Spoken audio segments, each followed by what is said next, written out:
பாடுது மனம் கேட்கும் கேள்வி இது.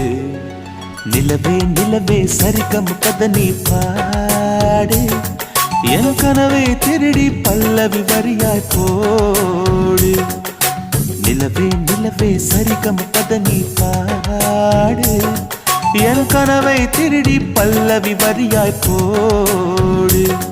உன்னை ஒவ்வொரு இரவிலும் தேடுகிறேன், நீ தேகின்ற நாளில் வாடுகிறேன். உன் மௌனத்தில்